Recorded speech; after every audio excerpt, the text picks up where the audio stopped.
talk show. It's a daily talk show in Los Angeles. And we're in a very cool... I mean, I've never been to Coachella before, but we're in the boardroom called Coachella. Yes. And we've got Brooks Atwood next to us. How are you, buddy? Hey, good to be here. Thanks so much. Thanks for inviting us to Coachella. You're absolutely welcome. It really is like a Coachella kind of moment, and the experimentation that we do here is very apropos. So Coachella is a good word. Are they drinking LaCroix at Coachella? I could imagine that's very hip. They're probably drinking CBD-infused teas at Coachella. So we're in Culver City. This is the HQ, Office Untitled. What is Office Untitled? Office Untitled is a unique creative agency focusing primarily on architecture and interiors, but more with an experimentational attitude of questioning realities or questioning universal preconceptions, like what is a house or what is a children's museum, and really kind of like approaching projects from that unique kind of angle. You took us for a tour. There's some pretty quirky bathrooms that you got here. I just took a selfie while I was in there. You wouldn't be the first. Well, I mean, then it has the debate of some people don't like the thought of other people using their phone in the bathroom, but your bathrooms here make you want to use your phone. I've been in a bunch. I think that's a good thing. Yeah. I think I love it. There's what did you like, Josh, walking around these creative corners? Oh yeah, I think the smell. I mean, it wasn't the bathroom No, after. it wasn't the smell. No, there's just a sense of. I feel like I could smell a bit of glue going on. There's we've got heaps of small models of things that you're building, but you're actually printing shit out. There's stuff on the walls. It feels a little bit Willy Wonka for creatives. Absolutely. You know what? Now that I think about it, it's unlike any architecture office, and I hesitant to say the word architecture as Office Untitled is a creative agency, but there's been other magazine editors that have come through, and they made the point of like, looks like a studio at a university in a way of like experimentation is encouraged. And that's the culture that we try to create here, where you're able to experiment and test out ideas, all of course for the benefit of the project to make the projects better, but it has that kind of Los Angeles experimentational, like let's test and fail quickly, obviously. But let's test and fail out ideas and talk about ideas. So I mean, it's that minimum viable product approach to design. I mean, how do you grapple with perfection and that approach? Because that approach doesn't allow to make it perfect.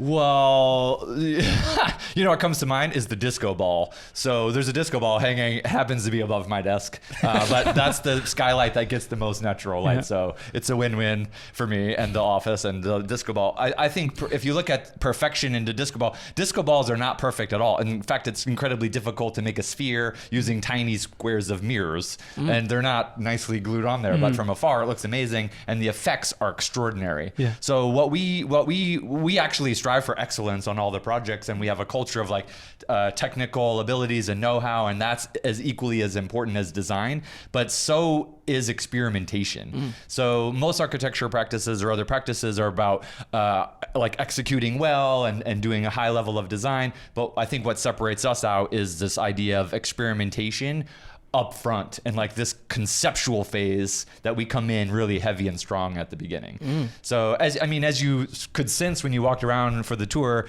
there's a culture of like ecstaticness or like static electricity in the air of like, I'm getting goosebumps just thinking about it, because like you never know what's going to happen, whether somebody like puts on a different song or there's a dance party.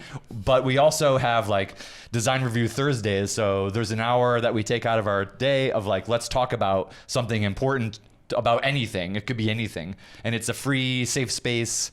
I use that word safe space because the whole office is a safe space. So once you come through that door, like all ideas are on the table. Nothing is stupid. Nothing is out of bounds. And that's important to create that kind of safe environment for experimentation and creativity to thrive. Yeah. As a designer, what's your relationship with collaboration? It's 100% collaboration. If you're not collaborating, like, one brain is not that good, but like a bunch of brains, way better. Also, in order to be creative and innovative, it's about connecting things that aren't connectable or shouldn't be connected. Like, that bird that I saw this morning in this weird helicopter, and then meeting you guys and you're talking about the smell. Now I have this idea in my head, but that took 3 people or 4 people to come up with those ideas. Do we get a cut of this idea? What's going on here? No cut. No. But we'll put it as a footnote. And so I guess a lot of people struggle with the collaborative process because, we're bullshit. You don't think? No, I mean that's on them. So you have to remove ego. You can't have an ego. You can't collaborate with an agenda. You have to be totally neutral. And what's awesome about us is, as I mentioned, we all have young kids. I have a 5-year-old. Is that 5-year-olds in particular, you don't know this yet, but they just say whatever is real. Like, this salmon tastes weird. And like, my son was right. It wasn't good. So we stopped eating it. It was at a restaurant. I was like, you're right. It tastes weird. But what I mean is, like, you have to remove the mask that you're wearing, or you have to remove your ego, or like you can't be concerned like what other people are going to think of you, or like having your feelings hurt. It's like, no, let's all throw out these ideas and work together, because that's what's going to make a better project. I am not a genius. You're not a genius. Nobody's a genius. Even Einstein's not a genius. He was picking up on the context of what was happening around him. And so that's what we try to cultivate in the office here, and even going out and even collaborating and even talking to other architects and other designers. And we even actually go out and tour other people's projects under construction to see, like, hey, that's a really great idea. How do you find people's reception to that? Because I really like that approach of we can collaborate with anybody. Yeah. But I could imagine there's some people who have had some wins as solo operators or solo creatives that think, no, I know it because I've had the past successes. No, I'm still gonna say BS on that one. What I think is great is that, and all of our clients are repeat clients, and they come back because of that collaborative process, like because we work with them. We also ask strange questions that nobody's asked them before, but a year later they'll be like, I'm still asking that same question. Like, we're designing an entire warehouse district in the middle of the country, and the very first meeting we had with this developer, we asked the question, what is an awning? Can a submarine be an awning? And it was about, how do you get people to come into the district, and how do you develop a language of a design language for an entire district, all the way down to the lobby experiences. So, that starts with an awning and what you're going to see first. So even a year later, he still talks about that question of, like, what is an awning? Is he still trying to figure it out? Did you have to learn that? Was there times in your life where you felt the friction of collaboration, or where it didn't necessarily, you're wearing a mask, as you described? Yes. So if you're in a space that's not a safe space, then it could be threatening or intimidating to other people if you're throwing out ideas, especially if they seem wild, like, what is an awning? Is a submarine an awning? Where it's not a wild question. It's actually incredibly hyper specific to humans, and how you're using space, and what space feels like, and the temperature of the hatch when you touch it, and like, what's the air taste like? I mean, it's very important of how you go into a space.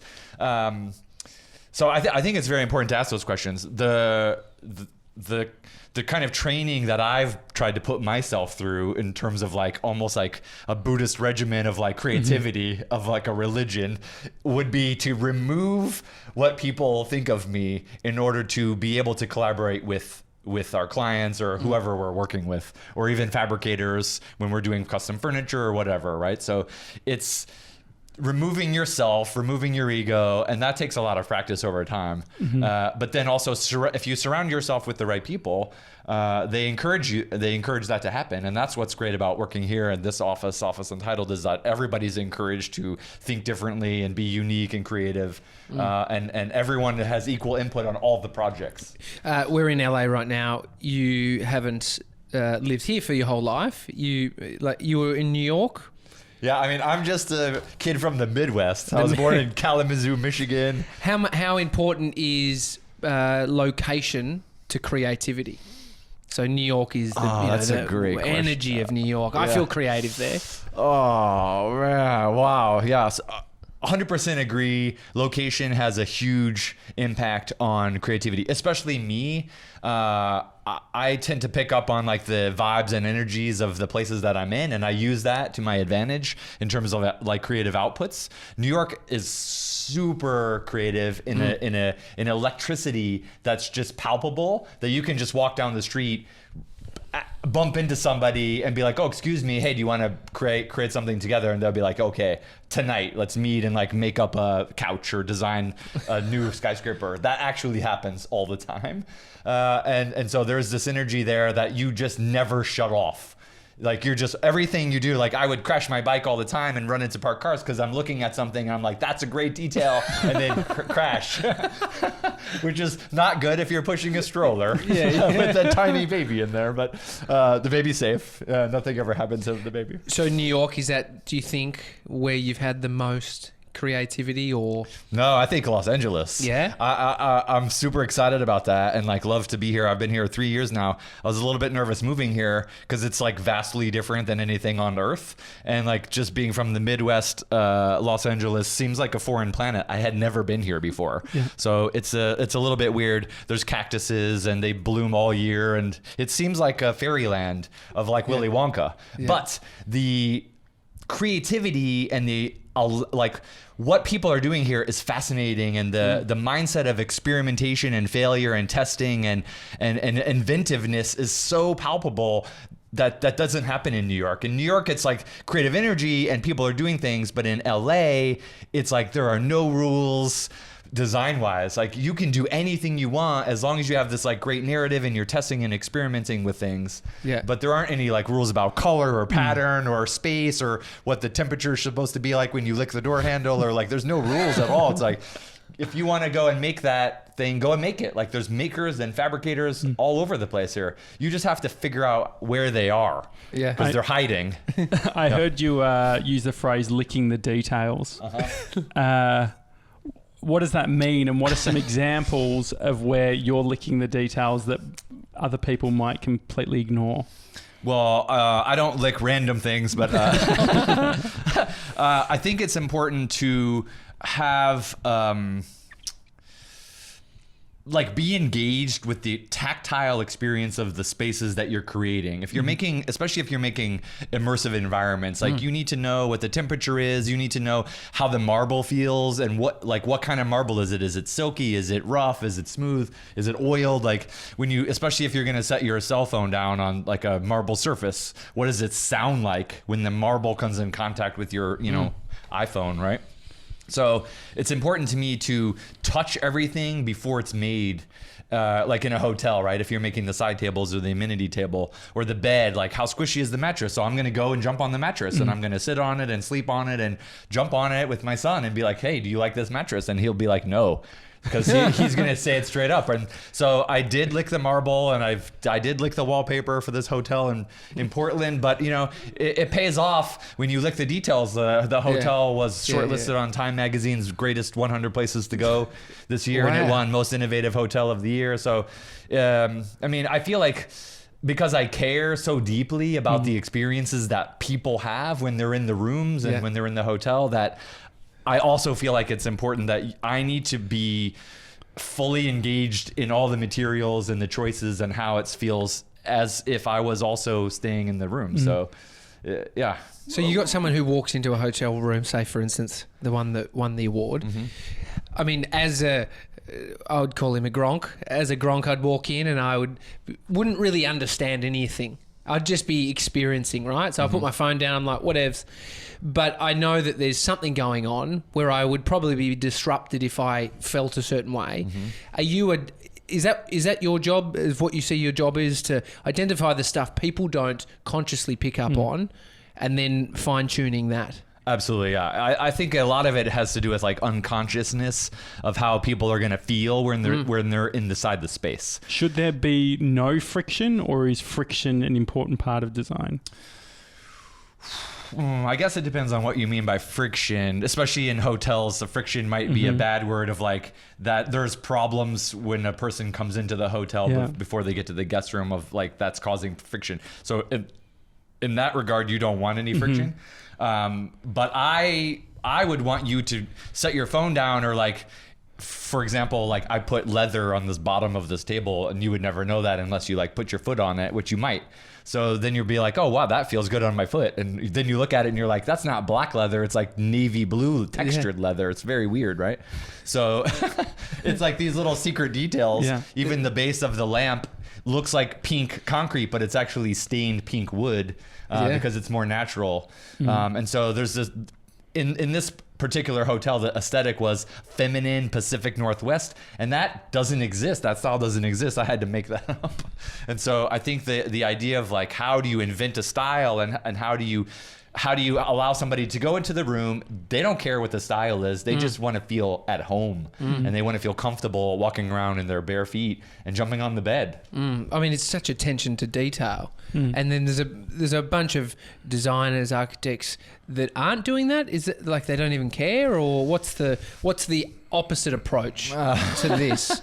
The opposite approach would just be like, you're churning out a bunch of rooms in a repetitive fashion, and whether it's like budget conscious or you're just rolling out so many of the rooms, you just don't have the opportunity to like fine tune every single detail. You can probably control a few, but I'm trying to control everything, all the way down to the smell, down to like what it feels if you're rubbing up against the wall, you know.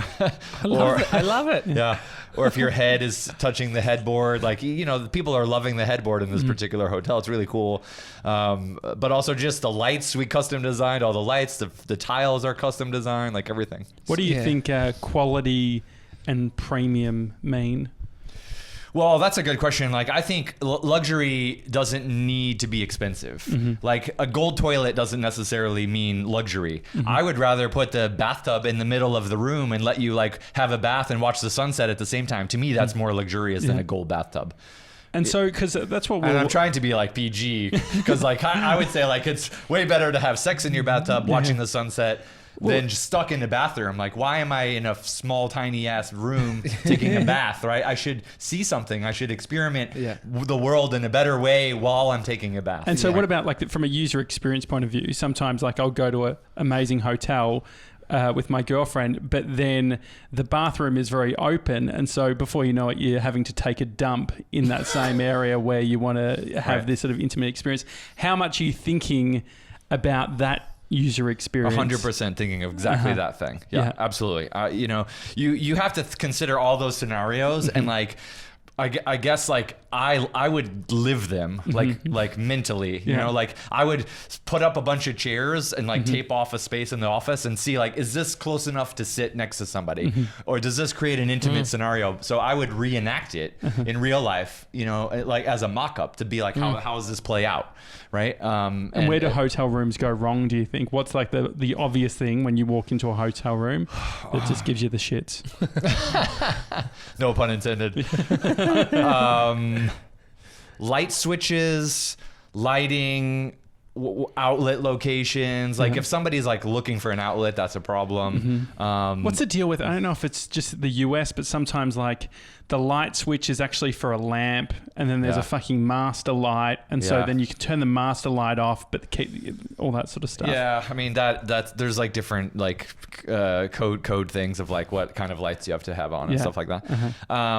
But again, like when you first come in, like why am I seeing the sharp corner side of an amenity table or a credenza piece? Like that's not inviting to come in and just see the side of something and it's a sharp corner. So, you know, in this hotel in Portland, the Woodlark, I rounded all the edges of the amenity table, and it's actually has a hole cut out, and so you can see like wine or sparkling water or something as like a little gift bag in the side of this thing. It's also curved.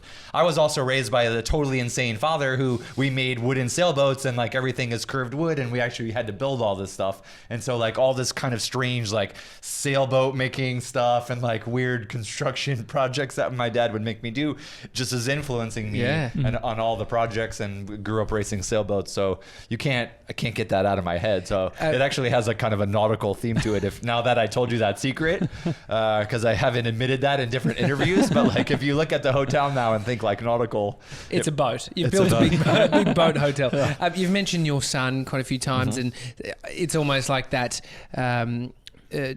naive approach, just like, no, I don't like this, or I do like this. Where do you think we go wrong getting older, getting a bit jaded, not maybe speaking out about the things that we don't like or do like? Great question. And I think this kind of ties a little bit into my teaching philosophy as well, because I taught for 10 years architecture, interior design, and product design. And seeing these 20-somethings come in and being afraid to fail was terrifying me. And I was like, our education system is crushing creativity out of our kids.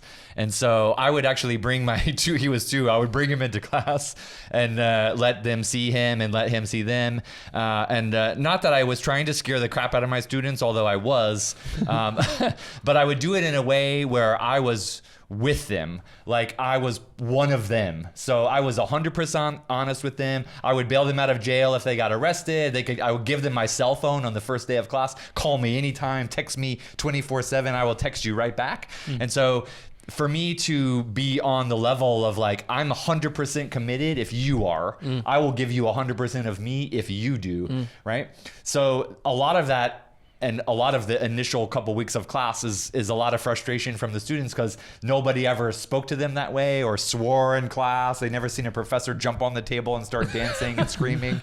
But it was about eliminating universal preconceptions. And that sounds so easy, but basically you have to forget everything that you learned. And what's great about having a 5-year-old is that he doesn't know shit. He's stupid, right? They're dumb. Like, kids are dumb. Like, they don't know what they don't know. And so they ask the most basic questions. And those are the best questions. Even the statement of like, this salmon tastes weird. You're right. And like, I should have said that, but I didn't, because I was afraid to upset the chef or something, or like I didn't want to offend anybody. But like, I mean, there are of course social norms, and you don't want to upset people. So that one is a fine line. But the idea is that you see things new, try to see things new from a child's eyes or a child's perspectives, and the world will open up to you in a totally different way.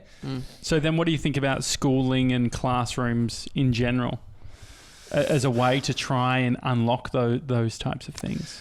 Well, that's a great question. I would be a huge advocate to go around and talk in every like public school in across America to encourage creative thinking and creative problem solving. Because in the future, I think the one skill that you're going to need to know to get any job is creative problem solving. Anybody, you can learn the trade, you can learn anything, you can learn law, and you can learn how to be a doctor. But creative problem solving is hard to teach, especially if those skills are crushed out of your soul when you're a kid. So playing through experimentation and playing and learning while you play, and play-based learning and play-based experimentation, and this idea of like, nothing wrong with failing. I fail every day. I just do it fast because I'm not afraid of failing. So I just fail a bunch of times, and then because the first couple of things you do are shit, so you got to fail quickly, get those out of the way, and then the really good ideas come in later. So it's about that kind of thinking process. So the fear of failure is crushing people's creativity. I would say 100%. Yeah. We've got a young 20-something in the room. Mr. 97, our producer, he said before that he doesn't think he's creative. What do you think? I mean, you've just met him. He's looking pretty cool with his hat back. Can you... he does look cool. I mean, there is that vibe that everyone is creative, or everyone has that, and they just need to unlock it. But then there's some people who think, I'm not creative. What do you think about that school of thought? I think everyone is creative. I think that because of society being afraid of new ideas, that the social norms would be like, yeah, maybe you're not creative like Albert Einstein or like Andy Warhol. You might be super creative like folding your laundry that I never thought about. Like, I had to watch this YouTube video on how to fold the fitted sheet 20 times because I couldn't figure it out. No, I still can't do a double Windsor. It's because I watch and just copy the tie. And the bow tie, it's hard to tie it in reverse through the YouTube videos, right? But I think... So true. Right? I can't do it. But I think people are creative. They're just creative in different ways. That's why I love to collaborate. And the TEDx talk I gave, which I joke, it's like how to make a baby. The title is actually like collaborative opportunities are everywhere. So collaborate on how to make dinner, right? And like, that's creative. Like some people are more creative in like how they cook.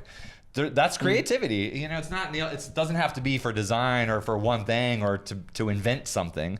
It's just about how you think about things. You can be creative at folding laundry, or creative at riding a bike, or crashing a bike, or whatever. What's something you've identified that's not your area of strength? I would say, before we get into that, before I admit all my vulnerabilities, I would say just watch any kid. Every single child that I've ever seen now is 1,000% creative. No filters whatsoever. They're drawing crazy things, weird trees, like what. There's no rhyme or reason or right or wrong.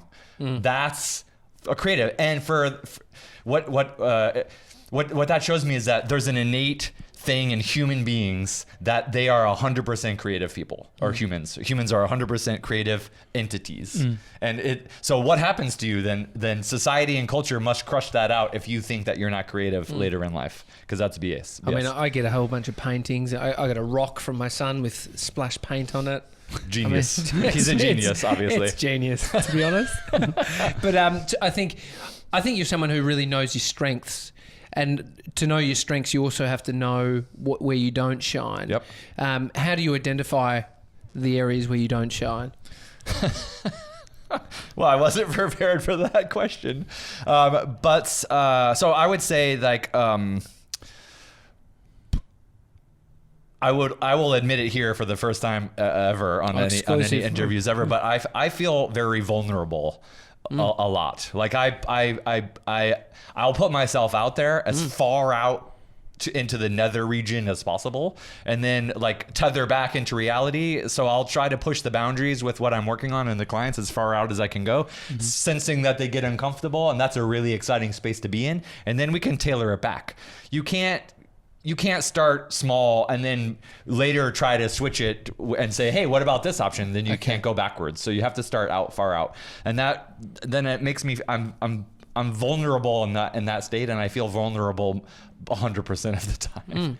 So I think that vulnerability allows me to operate in a way where it removes the ego, because I'm asking for, what do you think? And I'm collaborating with other people, and I'm challenging, and I'm constantly asking questions. And I think that allows for design opportunities to flourish. How do people charge or make money through creativity? Well, there's different ways. There's different ways of charging. It just depends on the projects. We charge differently for different things. So I guess for someone who's just getting started, where it's like it's not necessarily tangible. Like in the early days, there is that sense that you need to do like small tasks. Right. It's very, very basic. Do you remember grappling with, how am I going to do this thing that I love to do, but also make cash so I can feed myself? So I think that's a trick question from your earlier question of like, what are your like flaws? And I think like running a business would be one of my strengths. Yeah. And so I love to be part of a collaborative where we can all like help each other and learn like as a group how, and we learn from each project and how to do things differently and run things more efficiently as we go. And our profession is such an old school profession that really hasn't evolved very much in terms of like a business. So I think, you know, we're really like looking to radically kind of rethink what the business of design is and how that works. So whether it's charging hourly or project based, or even based on the value that you add, a lot of people are doing different things. I love the value kind of proposition where it's not really based on hourly or how long it's going to take you, but the value that you give to that project because of your unique skill set. Yeah. I mean, you've got I feel like a strong spirit, and there'd be a bunch of younger people who look up to you and see what you're doing. I guess you're in a position now where you can be a bit fucking crazy, a bit wacky. You can tell clients, hey, no, this is how I wanted to do it. How did you grapple or work with the early stages where it's like, this is Brooks fucking out there having fun with the realities of being an early designer, someone who's just sort of getting started?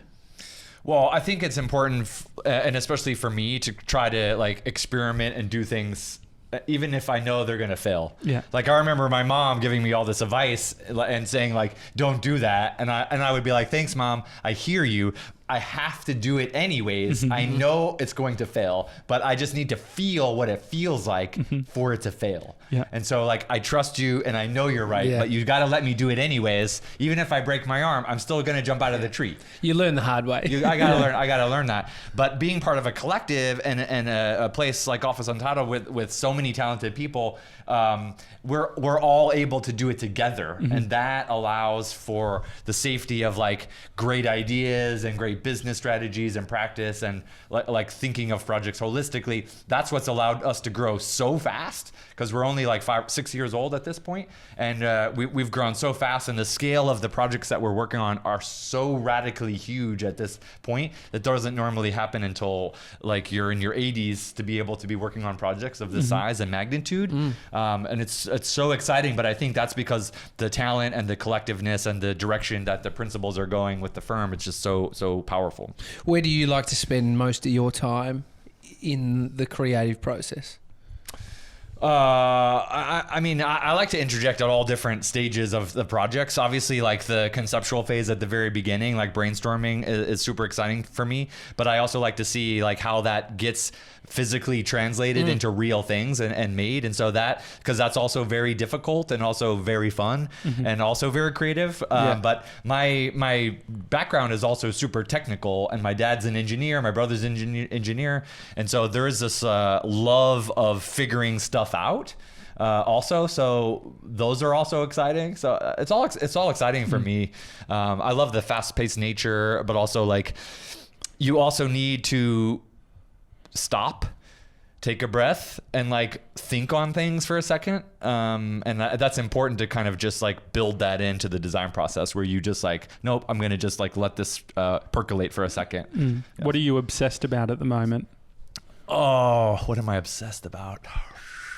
Well, licking details. I think I'm obsessed of like how can I invoke emotions to things? So like this idea of nostalgia, I really like, I was so against nostalgia, and I've 180'd, and now I'm for it. And like, I love the fact, like I recognize like that was a limitation. Like, why am I stuck on this thing, nostalgia? Like what do you think it was?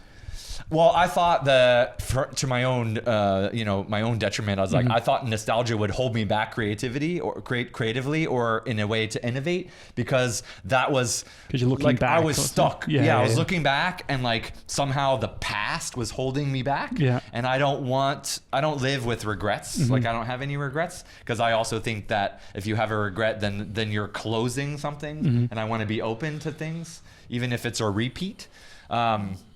So I thought nostalgia would just be like, oh, you can't, that's just going to hold me back. I wanted to make new things. Yeah. And I was really pushing the boundaries. But also like nostalgia is a really nice kind of feeling. It's a good emotion. It allows you to connect to something in a deeper way.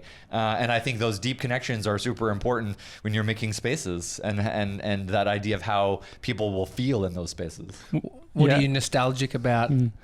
Like from your past, because you're sitting next to one of the most nostalgic persons. I love getting into nostalgia. Oh, nice. Well, it's a weird question, because we moved around so many times growing up that I never had one house. So if you ask me like where I'm from, it's super hard to answer. I just say all of the Midwest, because we moved everywhere around in the Midwest, and I never lived in one place longer than like 3 or 4 years. What would you do when you got home from school? The first thing that you would do when you'd get home? Nostalgic question. I'm going to do a juggle. Yeah. 3 balls or more? Yeah, 4. I was doing 4 and 5. I was doing rubber chickens, and so I was kind of nerdy. I was not cool. And my mom is so crazy and super fun. Yeah, but this is not how you get girlfriends in high school. Don't walk to school juggling. If any teenagers are out there listening, don't do that. But I was like, hey mom, what should I do? And she would just come up with the greatest things ever. She would be like, buy a Volkswagen Beetle and fix it up. And so like, well, we did that one time with my friends. We bought an old Volkswagen Beetle. I was 15 15. I couldn't drive, and we just bought it, and we worked on it for 2 or 3 years. And then I'd be like, Mom, what should we do today? And she would be like, well, why don't you teach yourself to juggle? So we would spend like 4 months learning how to juggle and juggling with our friends. And you didn't have YouTube tutorials like the kids do now. No, you had to teach yourself. Yeah, or you had to go and talk to somebody. Yeah. Can you show me how to juggle? And there's not too many like juggling circus people in the Midwest, but like, you can find them. What sort of fast food did they have in the Midwest? Fast food? Yeah. Well, I mean, there was McDonald's and stuff, but we never ate there. We always just ate at home, and my mom would ring like a cowbell, and we would all run home. Really? What would she cook? Well, so she's Southern, so she would cook super Southern food, like fried chicken, rice and gravy, and like a lot of biscuits, and just like heavy, delicious food. I love it. I'm loving this nostalgia. So that's very nostalgic. Like, always eating at the dinner table and telling about our day. So that was very important to me, like that kind of like connection at the table. Has that translated into your parenting, do you think? Yeah. So Fitz and I, we eat dinner at the table, but we draw at the table also. And there's no rules of like, hey, if you're full, then I'm not going to force you to eat all the food on your plate. Sure. Yeah. We like I was. I mean, he's a great eater, so no worries. But I also like we draw weird stuff and color things in, and like maybe during dinner we'll just start painting our faces with paint, and it turns into a paint fest. Moving around, you said every three or so years. You haven't lived anywhere longer than 3 years. Do you think that like your past and that moving around has been a place of inspiration for you in the creative fields that you're in? Totally. Yeah. I would think just being able to see so many different places and what I liked or didn't like, or even like design aside, just being like, I know there's another place other than this that I will belong to. And so I discovered there was this place called Chicago, and I was like, oh, this is the thing. Like, I'm going to move there. And then I discovered there's a place called New York City. And I was like, wow, this is a fun place. I'm going to move there. We asked a Uber driver the other day, what do you think of LA? And she said, I don't know anything else. Yeah. It's like it was a good answer. It was great, honest answer. That's a good answer. But it's like being a writer. Like to be a writer, you got to go and do stuff. Like you have to live and like, have experiences. And I would say the same thing with designers, and that was the number one thing I was trying to get my students. Like, you have to go out and do things every day, go and do something. I randomly moved to Paris. So like from like 1 week to the next, I sold all of my earthly belongings and just like packed up my bags and moved to Paris. I was in my 20s, didn't speak French, didn't know anyone, didn't have anywhere to live. I just showed up in Charles de Gaulle Airport. What inspired you to do that? Just like I needed to see how another country taught architecture. I was in third year architecture school, and I was just like, I got to get out of here. So I moved to Paris, and it was crazy, and it was difficult, but also like I went out every single day, 365 days out, walking around, or I would hop on a train and go to another country, because you can just do that from Paris. Go to a different train station. How long were you there for? So I was about a year and a half. Yeah. And so just like, even just like arriving, I got a migraine headache in the airport, threw up everywhere, which was a great arrival for Charles de Gaulle. Welcome to Paris, And then, but I figured out, I got downtown, and my school was at the Beaux-Arts. So I went there. It was fucking closed. Nobody was there. I went early to try to learn French, right? And it was closed, so I didn't know what to do. So I just went to the cafe next door, and I didn't have anything to do. So I just sat there. I was reading and drinking coffee like you do. And so I heard music, so I started dancing on the sidewalk, and then somebody started yelling at me from above, like out the second story window in French, and I was like, I don't know what you're saying. And so he's like, can you dance? And I was like, yeah, of course. Like, I'm dancing. Like, he's like, can you dance all the time? I was like, yeah. He's like, I need you to dance in my nightclub. And I was like, wait a minute. Like, I know I'm fresh off the boat, but like, what's going on here? And he's like, I need you to dance in my nightclub. Do you encourage other people to dance? Like, you dance first. And I was like, okay, I need a place to stay. I'm homeless. I just got here. I need an apartment. He's like, I have an apartment. You stay in my apartment. I'll pay you. You dance in the nightclub. And so now I'm a professional dancer because I got paid to dance. What kind of dancing was it? Just fun dancing, just to get people to get out on the dance floor. And then I got to stay for free in that apartment for a couple weeks. We've talked a lot about traveling and sort of it's almost a persona or an energy or a courage that it summons up. It sounds like you went over there and it's thrusted you into a world that was not like at home. Is that fair to say? Or were you dancing back I was dancing everywhere, but I was still terrified, right? I mean, it's scary. I was scared, didn't know I didn't have any life experiences. Was it I never left the country. At the start? Was it a little bit, I don't know what's going on? No. You were right into it. I was totally right into it. And it's funny because that's how my son dances right now at 5. Just, you dance like nobody's watching you. And that's a real thing. So that's what I was doing in Paris, like on the sidewalk. So, what do you think about traveling and sort of the energy it provokes and that sort of courage it brings, and how do you channel it back home? You're living in LA, it's home. You can sink into some habits and just comfortability. How do you get out of that, and do you get out of that? Well, I think just me as like a human, like I do things. I go out and look for trouble, basically. What are you looking for? So the more trouble I can get into bed, the better. Yeah. And I mean that like a good thing. Like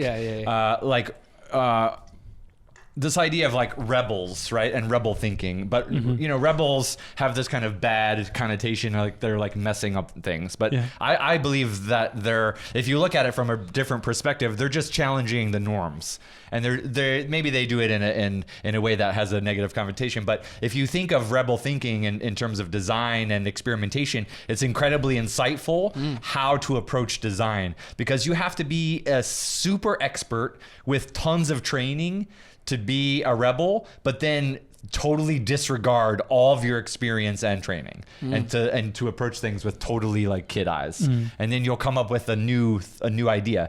But it's because you have tons of experiences that allows you to think differently. If you're just an expert and you just have like college training and no experience, then you're not going to like come up with a totally radical new solution. You're just going to base it on your own limited experience. But if you have tons of experience, you're going to come up with like radically new ideas. So the more you can go out and travel and meet people and hear other people's stories, the more experiences that you have, then the more design ideas you're going to come up with. What's something you've, what's a piece of trouble or something that you've done that you've looked for that's reaped a great reward, where you've gone, I've got the great idea based on doing that? Like what was the most amount of trouble I got into? Something that then has got you a great reward on the other side. Using that rebel mindset. Yeah. Well, I would say there was this project. Okay, so Showtime, the network, Showtime, they do this charity house called the Showtime Show House, and they'll choose a designer and they'll give you a TV show that they have on their channel. They'll assign you a TV show, and then you design a space around the theme of that show. So they asked me to come in and give a pitch. And they didn't tell me what the show was yet. They just wanted me to... Are you good at pitching, by the way? I'm good at pitching. Yeah. Yes. So I was like, okay, we designed a bunch of really weird things just randomly because I didn't know what we were going to do. But I had this idea that I wanted to simulate I wanted to make a room to simulate multiple personality disorder, which is an audible disease. So you can't distinguish the voices in your head. And so then you know that Bob Dylan video where he has everything written on key cards and he just throws them down. Yeah. I think it's like Subterranean Homesick Blues. So we did a whole presentation. We hand drew all the sketches on these big cue cards with words, kind of synced to a song, and then we came in playing I'll Be Your Mirror by the Velvet Underground, and then I threw all the key cards down on the floor, kind of like singing the presentation, and then we walked out of the room. That was it. Like walked in, played this thing, performance piece, and then walked out. And they're like, you're hired. And they assigned us the United States of Terra with Toni Collette from Australia. And so we created this room to simulate multiple personality disorder, but it was very scary and terrifying and causing a lot of trouble because it's very strange. But everybody was excited about it. We created an avatar. We invented our own tracking software. So the avatar on the TV was a Toni Collette lookalike. My friend looks like Toni Collette, so we filmed her.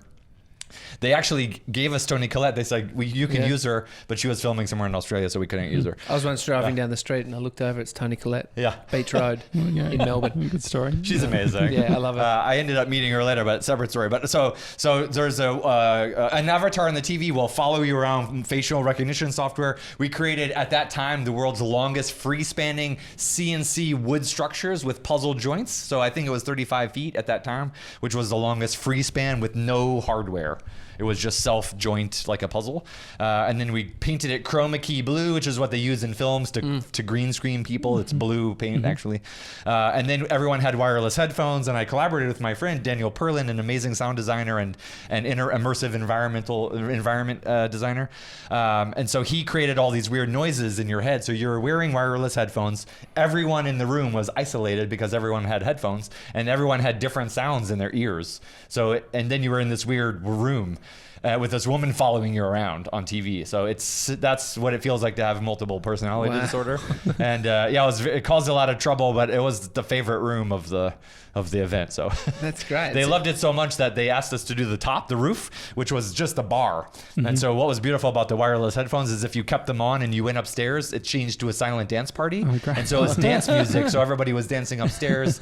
And then my mom comes to the opening, and my mom's wildly entertaining, way more than me. And so she stole the show. They're like, oh, you're Brooks's mom. And so nobody gave a shit about me, which is fine. They all hung out with my mom, which was even cooler. Have you got a mini me? Like, is your son like you? Yeah. I would say, pretty much. He's pretty much like both of us in like just like a free spirit. Like he'll dance anywhere. He's like he plays drums and guitar and harmonica and saxophone like at the same time, like all like simultaneously. It's pretty funny. But he's like into art and painting and dancing, and he told me yesterday he wants to be the singer in a band, like the leader of the band, electric guitar. So it's like, okay, we got to start working on that. But that's the beauty. Like, there's no limitations. There's no rules. Just just like encourage. I'm just here to encourage him to just be as free as possible. Does it scare you for watching him for the future and what the world's becoming and where it's going, or does it excite you? There's lots of possibilities. You know what? I was thinking a little bit more on the cynical spectrum when he was like an infant, but now I'm thinking like, this is great. The world is great. You can do all of these things, and I'll help him do it. It's scary to think like that some of the creativity might get crushed out of him. So I'm trying to keep it as open as possible now. But you know, some people think the world is scary now, or I think it's just like so much fun to be alive right now in this world. Yeah, it's a fascinating time to be a creative person, especially in LA. It's just like a crazy building boom going on here. It's just wild projects, huge scale projects. The Olympics are coming here. The World Cup is coming here, and all the filming production studios are moving here. Apple, Netflix, Amazon, everybody. It's just an amazing creative mecca of the universe, unlike anything else. The rebel thinking, the pushing back on rules. Where does structure fit into your life? Well, I try not to have any structure, but kids need structure. So obviously, like there is like some structure sometimes. Sometimes we skip baths, where do you find the structure? Do you wake up at the same time every morning? No. I mean, I try desperately not to do that. So every day when I take notes, I take notes differently. So some days I take notes on Post-its. Sometimes I write it on my body. Sometimes it's in a notebook. Because if you do something repetitively, then it becomes unconscious, and then you're not aware of it. So if you have to make notes differently every day. How do you keep track of all your notes? Is the idea of writing down the Memento, notes? It's kind of like you don't. Things move fast, and so like I just write the notes to remember to do something, and then I do it, and then it's done. So, but I try to do different things at different times of the day each day, but I also try to set a time like heads down, don't bother me, like I'm in the zone, like don't mess with me. So do you have certain rituals or routines then? No. The ritual would be is that I approach everything as if it's a project. Okay. So even taking a bath with my son, I'll be in the bathtub with him, and maybe we have an empty bread bag, because maybe we don't have any toys. So and then we'll fill it up and we'll use it as a punching bag, because it's just like funny. And like, is water splashing around the bathroom? Hell yeah. But is that a problem? No. Yeah. So it's just like have fun, make some bubbles, punch some bread bags. That's a great idea. I'm going to try that one. Yeah. I do love that. It's fun. Holding up a bread bag. What about driving around? So like obviously being previously in New York, East Coast, I guess people are driving less. LA, you sort of need a car. How has that changed the way you think about ideas and create? That's a good question. I grew up driving cars, not good at them. I crashed a lot when I was younger. Then being in New York, I hadn't had a car for 16 years. I did have a car for a couple months. My sister bought this BMW for $1, gave it to me. I had it on the Upper West Side. I got a ticket every day, sometimes twice a day. So after like $1,000 in tickets in like a week, you're like, no way, forget it. Get rid of the car. So I gave it back to my sister. What were the tickets you were actually getting? You have to move your car every like 4 hours. Yeah, you have to change sides of the street for alternate side of the street parking. And so I ended up getting a motorcycle, which I think that's maybe more interesting story of how I met Christopher Walken on the motorcycle. But now back to your point, in LA driving, I kind of use it as a safe meditative moment where I'll listen to creative podcasts and other podcasts. It's a great time to be just because it's an hour commuting from Los Feliz to Culver City. And so it's weird to have a car. It also feels very liberating and free because we'll just drive like randomly to Ojai or to Palm Springs or Joshua Tree, just like randomly. Like people think it's so far, but it's like, it's only an hour or 2 hours. Like that's nothing. Like we can go there and back. Like I'll go to Ojai for dinner and come back. And so I love that, the freedom that gives. Plus in LA, in 45 minutes, you're in a totally new paradise. You never have to go on vacation because you're in vacation. But the car, that book On the Road by Kerouac just had such a profound influence on me. I just like love that idea of like freedom of just like, and I'm a Sagittarius also. So just like being able to go anywhere I want at any moment is important to me. You've been to Melbourne a few times. Yeah. What's that's our hometown. Any good stories, any kind of creative inspo that's come out of Australia? Well, first of all, Australia in general is just fascinating design-wise. Just like all the design experimentation that's going on there is wild. When I was incredibly touched and moved by the amount of thoughtfulness that went into all the design that I saw there. Melbourne in particular, just because I ended up there and like all the people that I met were mostly in Melbourne. Super fascinating, very experimentational and creative group of people. Like LA in the way, and it's not like I don't give a F, but it's like, let's try stuff because we're in Australia and we're far away from anything. So you don't care. You're just gonna you're just like, well, we love food and coffee and like live life. And like that's the people and that's the attitude I got there. Even so, like random strangers I met were like, hey, let's collaborate and let's make a music festival. And so I ended up doing that 3 or 4 years now. It's called Swell Music Festival. It's just like an experimental, choose your own, weird, interactive, how to interact with music in general, but also like how to act with musicians and bands. And it's a super experimental, like on the cusp of cutting edge, how to listen to music in a totally new way. It's really cool. I need more randoms saying to me, let's collaborate. Yeah, exactly. But then I might think this person might be bullshitting. How do you know when someone says let's collaborate and you go yes or no? How do you know when to say yes and no with a random?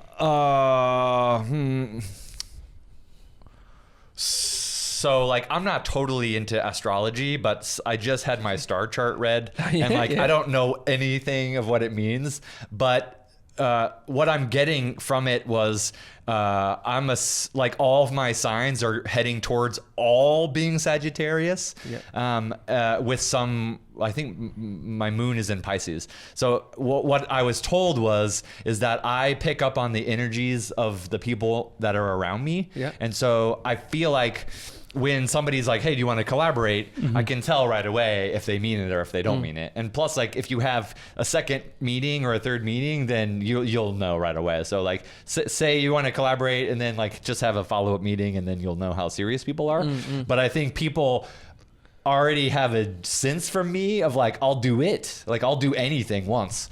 No matter what it is. So I'm totally game with collaborating on anything. Shoes. I did make a pair of shoes based on like sound. So the shoes would move around while you walked around based on the sounds of the environments that they were in, with United Nude and like other like weird collaborations. So I mean, if you're going to come to me and be like, do you want to collaborate? I'm going to say yes. All right, I'll think of an idea and then I'll be giving you a message. Before the episode started, you grabbed your phone and put it onto your desk. How has the connectedness and phones changed the way that you create or live life? You know, I like the ability to share ideas fast with random people in the office or outside of the office. Friends will be like, hey, check this out. Hey, check this out. Or even just like people in the office are like, Brooks, I saw this, check this, this. And it's so great to be able to see and share ideas fast. We don't use them in terms of like inspiration per se of like, oh, look at all these images and I'm going to just turn the design into these images.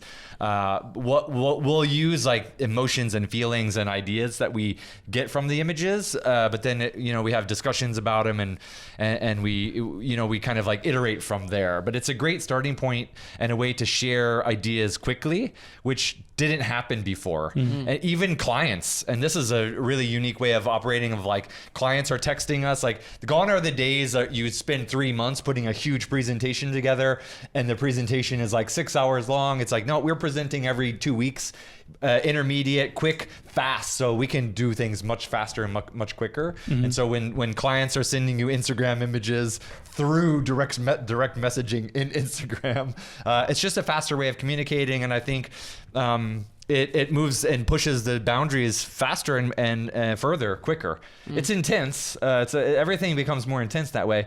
But I believe it pushes the boundaries quicker, and it allows for everyone to feel that they're collaborating with a team and not just like one person. Have you had to create limitations around it? Or I guess if you're having that stimulus, like I guess you're into a lot of input, just constantly having input and stimulus.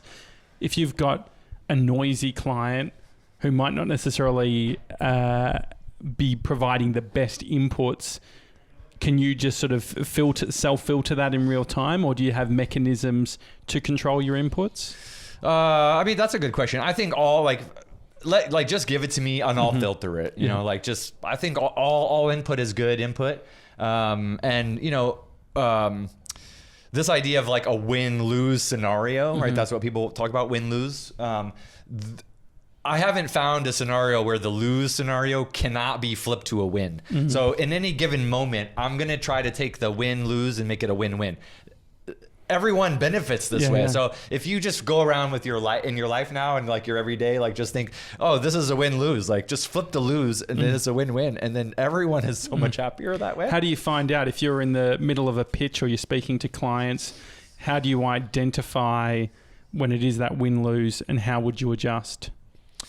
Well, I mean, ultimately, like the pitches can be win-win pitches, and you still not selected for the project. So that's fine too. It's just projects take a long time, so you also need to vibe with the people and like the personalities. It's a lot like matchmaking, I think, when you are working with clients. Think of it as like a matchmaker in a way. But in terms of like recognizing the lose scenarios, I think it's pretty easy, because you're like, why is there friction going on here? Like, if you're asking for this and I'm trying to deliver that, I think it's just a communication issue of like, I didn't communicate it correctly, or your wishes weren't communicated to us correctly, and so it's just about fine tuning our method of communicating with each other, our ideas. So I'll try to just like, well, I hear what you're saying, but like, did you think about this? Or I'm hearing this. Is that what you said? So it's just like kind of reiterating what the clients are saying and switching it. Yeah. Do you think time restrictions, say on a project, are conducive to nailing a creative concept? So time expands to the task expands to the time assigned. You have a short period of time. Can you still do great work in the short period of time? The answer is yes. Time. So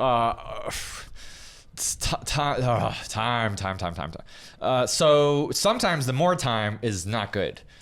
then you lose focus. Sometimes short amounts of time are really good, but it's a very intensive. I mean, it's like that story about Picasso doing the sketch on a napkin for this guy in like 10 seconds, and then the guy's like, how much do you want for it? And Picasso's like 20 million or whatever. And he's like, but it took you 5 seconds, you know? But he's like, but it took me my whole life to draw that for you, right? So a lot of it is like that, of like, the relativeness of time doesn't matter. You're the same creative. Like, I'm not going to be less creative and because I have less amount of time. It's just a willingness to be intense about it up front. The projects move so fast now. Time really isn't a considerable factor. The expectation you're doing the same amount of work in the faster amount of time now. That's just the norm. And unfortunately, but also it's exciting, but it's just the intensity level goes way up. Personal branding or personal brand, do you think, is it a dirty phrase or do you embrace it? Well, I think brand is important so people can understand like what services and what differentiates you from other offices. No, I don't think that's a dirty word at all. I think it's super helpful. Like, you know what you're going to get when you go to Apple, and you know what you're going to get if you go to, the Gap or something, right? And so what about like the personal level? So I guess you've got your business, but then you've got you as an individual. Yeah. How much of the things come natural to you, and these are the glasses that I wear, and this is the blazer that I have on, versus this is what Brooks would wear. This is what I'm wanting to communicate to people. Yeah. Well, I think the beauty of Office Untitled in particular is like you're encouraged to just be you. Like, we would never like crush people's identity or their own creative freedoms because what that would be limiting. That would be like putting blinders on, right? And so we don't want to do that. I'm just born this way, and so like I have this funny jacket on, and like because that's just the way that I like to dress. Good jacket. Thank you. Yeah, I mean it's like a silk smoking jacket, right? But like with weird Japanese tattoos on it. I couldn't pull it off. Yeah, definitely not. I couldn't do it in LA just because I get hot very quickly. Yeah. Is it like, do blazers and stuff become issues in LA, or you? Well, layers are important. Okay. So leather is really great, and that's the main reason I moved here is so I can wear leather. Yeah. I want to hear the story of Christopher Walken. Okay. So, well, you talked about what does a car mean to you, and it's really more about a motorcycle. And so I grew up racing sailboats with my dad. He started racing when I was 3. And like, so being on a sailboat is very philosophical, and that sounds weird, I know, but like it's very quiet. You're chasing the wind, basically. You're watching the wind move around on the water, and then you chase it to try to go faster. So it's very zen, it's very philosophical, it's very beautiful to me. Also, being from the Midwest, being out on the water, being pushed around by the wind also was very scary, but in a beautiful way. Like, it felt like flying. Then I'm living in New York, and I have a younger brother, and I go out to Connecticut, and my family lives out there. And I was like, his name's Will. I was like, Will, teach me how to ride a motorcycle. And so he did, haha. And then I just took it and drove it back to the city the same day. Like, I just stole it from him and drove it back to New York City. So now I have a motorcycle in New York City, which is crazy because I live on the Upper West Side. I'm wearing leather pants. I have a motorcycle. That's not the vibe of the Upper West Side. I'm standing out, so everyone in the neighborhood knows me. That's Brooks, he has a motorcycle. Okay, so I'm driving around. I'm on the motorcycle, leather pants. I don't fit in. I went to Columbia for my master's in architecture, and so that's why I live up there on the Upper West Side. Plus, the boat basin on 82nd Street is like 100 feet from my apartment. So I ended up sailing sailboats on the Hudson and giving tours. I'm a captain, so I have my captain's license. My friend has a 42-foot sailboat. So I'm sailing, I'm giving tours after work around the Statue of Liberty, blah, blah, blah, on the sailboat. So that's super funny. So anyways, so I have the motorcycle, and I'm just sitting on my street. When you start the motorcycle, you warm it up for a second. So I'm sitting on the motorcycle, I'm warming it up, and then I get this tap on my shoulder of this like man hand. I can tell because it's like a tough tap on my hand. And he's like, hey, kitty boy, what's up? And I was like, what the fuck? So I turned around and it's Christopher Walken. And I was like, oh, hey, Chris, what's up? And I turned off the motorcycle. And he's like, hey, I seen you around. And I was like, okay, okay. I hope that's okay. A good thing. And he's like, yeah. Do you live here? And I was like, yeah, I live right there across the street. And he's like, you got a motorcycle. You don't fit in around here, do you? And I was like, no, Chris, no, I don't fit in. And he's like, so I live right here. And I was like, okay, cool. And it's right there, right? I'm in front of his house and his brownstone. He's like, you want to come up for a glass of wine? And I was like, you're not going to cut me up into little pieces and eat me, are you? Because, like, I was terrified. Like, he might do that. I don't know. Like, he's been in vampire movies. Stab you in the face with a soldering iron. Yeah. That's a line from a movie. Exactly. So I was terrified, but also like, yeah, dude, of course. Of course. So he brought me in and, like, gave me a tour of his house, which is crazy awesome because he has all these, like, weird things from different movies.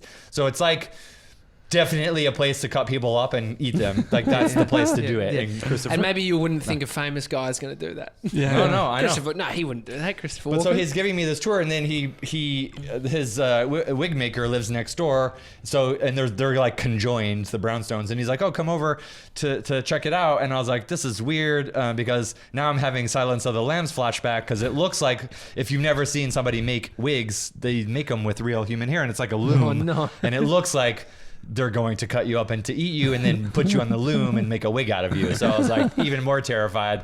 So I was like, I'm never coming out of this place alive. Like, you've taken me and I'm never going to see the light of day. But no, they didn't eat me and I'm here talking to you now. That's great. Yeah. A wig maker. I mean, is that a common thing? Christopher Walken wears a wig. Is that...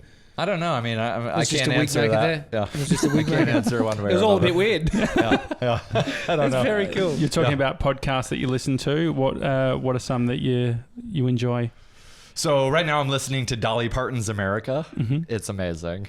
Yeah. I love her so much too. She's amazing, and it's a fascinating insight into her and how she. Everyone loves Dolly Parton. Everyone. Doesn't matter who you are or where you're from or what color your skin is or where you came from or if you're an immigrant or not. Like, everyone loves Dolly Parton. It's amazing. And why is that? And that's what the podcast is kind of about. Yeah, cool. So I'm listening to that, and I'm listening to Hidden Brain on NPR, which is a fascinating podcast. And I also love Radio Lab is another. Those are my top ones. Yeah, great. Yeah. Oh, lovely. Well, thank you so much for giving us the full, it feels like the Brooks experience. Yeah. Getting the tour, getting to see both toilets, getting to see out the back with the 3D printing. We'll get a photo of us in the toilet. It sounds weird, but I think we need to, at least for the photo we post. And do you have any plans of coming back to Australia anytime soon? Or? I would love to come back. Yeah, we'll probably do another music festival. It's called Swell. I actually haven't gotten to go to any of the music festivals just because, like, I had my son and like something kept coming up, so I kept missing it. But I would like to go back if we do another one. Otherwise, like, come back for Design Week and see what's going on. Oh, definitely. Yeah. Well, thanks for having us in the Coachella room. Yeah, exactly. Thank you so much. I'm honored to be here today, and I appreciate the time. Thanks so much. Thanks, Brooks. It's a Daily Talk Show. If you've enjoyed the show, feel free to share it on Instagram in the stories, tag us up. Feel free to email us as well, hi@thedailytalkshow.com. Otherwise, we'll see you tomorrow, guys. See you guys.